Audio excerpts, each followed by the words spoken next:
Water would be great. Okay. You know, Clyde, one of the things I'm doing is I'm just kind of driving around today and just trying to find answers to a lot of questions that have just kind of been on my mind. You know, kind of big stuff like what it's all about. You know, the meaning of life and happiness, and I think the happiness is always there, but I think there's something deeper than happiness, and that's just the joy of life. Happiness is an emotion, just like sadness, and everybody's trying to pursue happiness and run away from sadness. You need the sadness to understand what happiness is. So what is the meaning of life and just happiness? I mean, how does one find that? You have to figure it out by yourself without getting anybody or anyone to actually tell you what to do. It'll come to you, whether you know it or not. I want to believe in a God. I want to believe in a higher being, but then I see all these horrible things happening. Well, start believing around in yourself. I mean, I think God is in each one of us. I think that's what a lot of religions sort of separate us from God. Like it has to be another part. You know, it has to be some. That's why cathedrals in Europe were built so big to make men look so small. In reality, you know, you are as big as the God that you think is, you know, something else. Yeah, I realize that. Can I offer you guys some water? No, we're fine. What about some cookies for the ride? Yeah, sure. I'll have a cookie. Thanks. So what's your film about?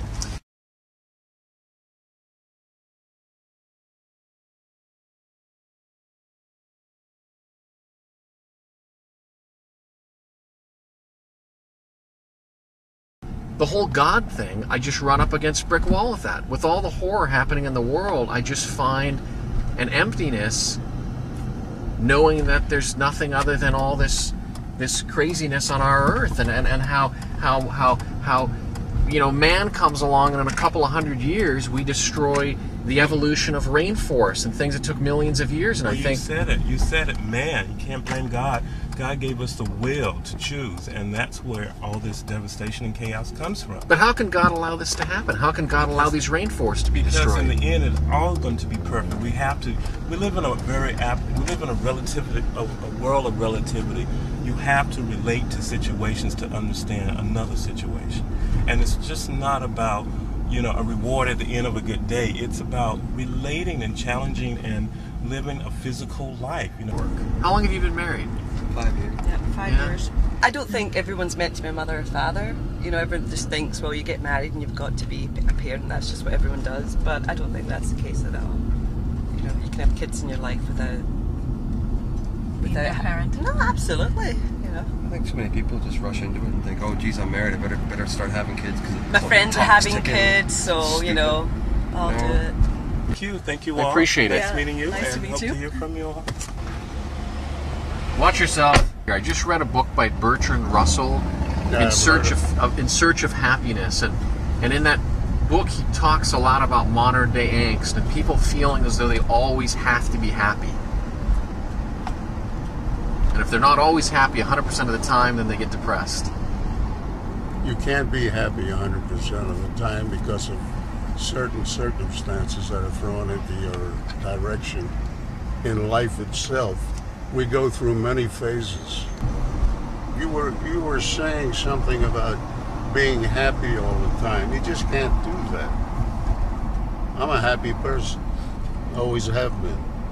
But that's inherited too. My father was like that, my mother was like that. Take care. Bye, have a good day. Yeah, I generally do. Oh, boy. Thanks again. Thanks for your time. Okay.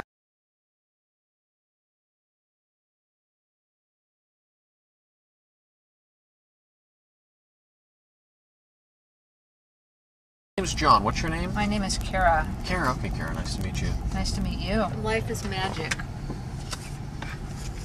So everything is to be analyzed all the time, but it's to be taken as it comes, because all of it's a gift. So why would you turn down a gift?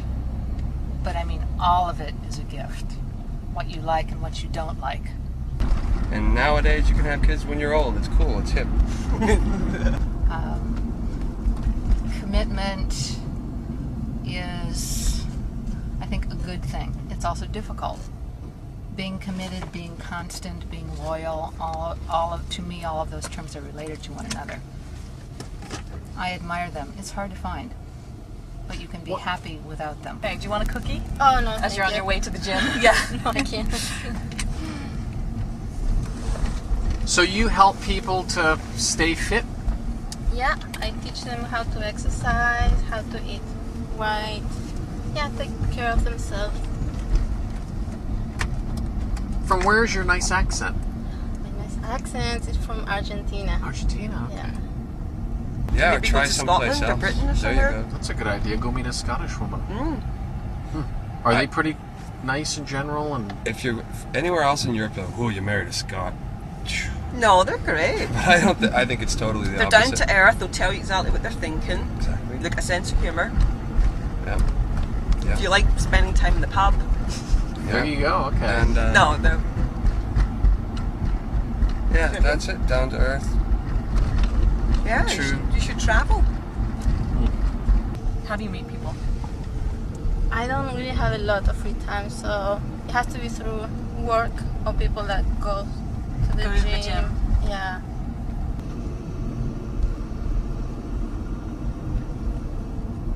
Are you happy? Yes. And how did you arrive at that? Have you always been pretty happy, or? No, of course not. I'm not happy all the time either, but I don't expect to be happy all the time. Again, I think that is unrealistic. We know happiness because we know its opposite. So when I am happy, it's because I've also been unhappy or sad. And that's how I can tell how happy I am, I suppose. Would you like a gummy burger? A gummy We burger? have gummy Oh, yeah, I burgers can make back you a there. gummy They're burger. really good. No, thank No? you. They're kind of No. sweet, but No, What about a thanks. cookie? No, thank you so you can be. much. Are you vegetarian? Uh-huh. There you go. The gummy, no meat in those burgers. No, it's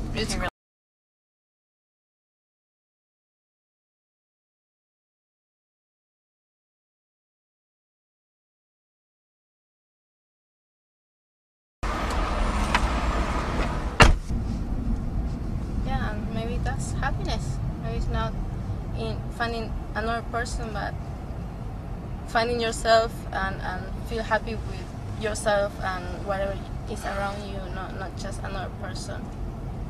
But a sense of humour is really, really important. Yes. To me, anyway. And compromise. Yeah, definitely a sense of humour.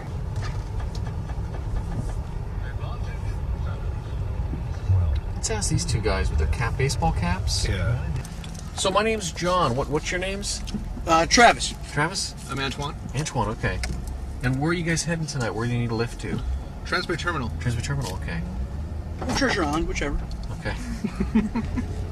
Do you guys pursue happiness through work or through other means, and how important Happiness is that kind through of stuff? not working? That's, Oh there's God, please, not through my job. See, that's what day jobs do. They kill you. That's not pursuit of happiness. That's a pursuit of money so you can eat.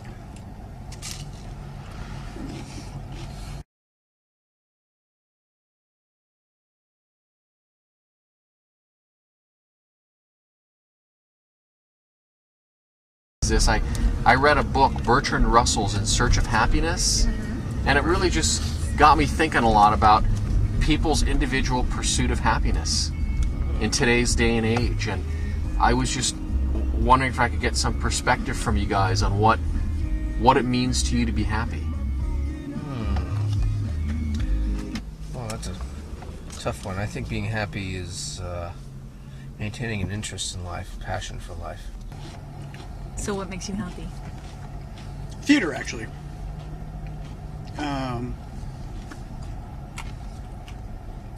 Affecting people emotionally, either through writing or performing.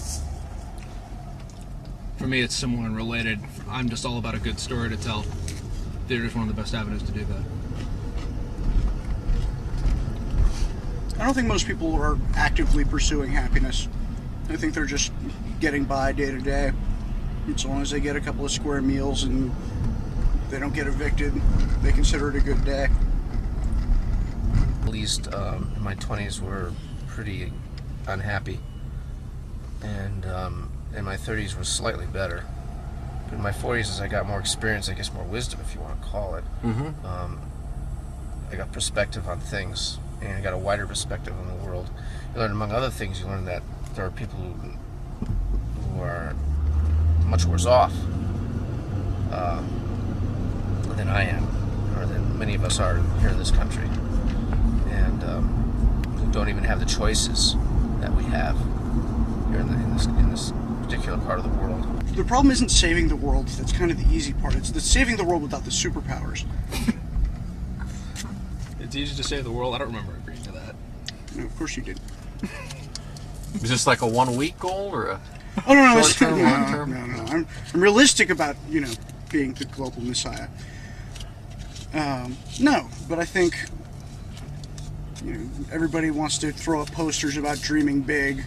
Dream for the stars. All right, dream the big one. If you can't save the world, at least change it, and quit whining along the way.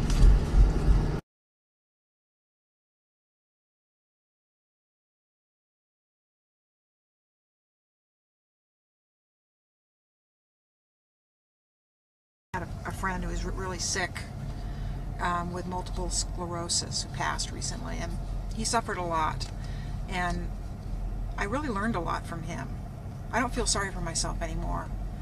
I used to spend a lot of time sort of saying, oh, why did this or that have to happen to me? No one's life is perfect. But since knowing him, I really gave me a totally different perspective. And really, changed my perspective. How do you guys meet women? Any hints for me? You don't. You get kidnapped by strange people who say they're filming you. And they sit you. Meet women. I myself, I'm in a relationship right now. A committed and long distance one. I don't know about the whole theory about it working or not. My parents divorced when I was pretty early, so I spent a lot of my time wondering if it ever can work, if it ever is going to work. And of course, I'm trying that in the most difficult circumstance I can think of right now. She's 3,000 miles away. You'd think that made things easier. It doesn't. I think a lot of it is knowing the difference between what you'd like and what you need. Elaborate on that a little bit. You'd like $1 million, but you need love more. You need companionship and closeness and friendship. You need food and water and air, the basic existential things. Or the basic things of existence. Better way of putting it. We meet women at work that were discouraged from dating nowadays because of the whole sexual harassment revolution thing that started, I suppose. It's not to say I do believe in sexual harassment. It's terrible. But like a lot of things, it's gone too far. And so then you can't meet women at work now. So where do you meet them? You go to bars after work, and that's not a place to talk to anybody. So. God and I are on speaking terms again, but we don't call often. I do pray, and I think having a spiritual life is incredibly important. But it's difficult being decentralized and not having a specific set of beliefs to adhere to. Realize that if I can just be in the moment, try to be more present, that that's really critical. Time goes by really, really fast. You want to make a right here at the top of the hill. Do you guys believe in a higher being? It depends on what day it is. Yeah, same here. I would say basically I do. I'm not sure what it is, but most of the time I would have to say I do. I was raised Christian and currently subscribe to the concept of if there isn't, it's kind of a shallow existence because all we get is 80 years, and with the sheer mass of people, our memory is going to be short. And if there isn't something greater, play the game like there was. And even if you're wrong, the game will be more fun. So you think there might be? Something beyond what we I have think here? so. I think so. I have no empirical evidence, but Nothing in the car you can show me that'll... no. If I had my backpack, it could be in there.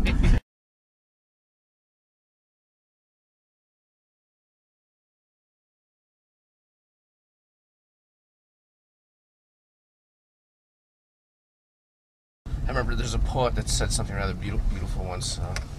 The universe created us in order to be able to reflect on itself. And that's an idea I always liked, that the universe itself might be consciousness. And we might be an expression of that consciousness. So it's just a few doors down. Interesting. And that'll do her. Right about here. There we go. Thanks a lot, John. Good luck to you. Thanks a lot, guys. Yes, thank you. Thanks for your time. Good night. Good night.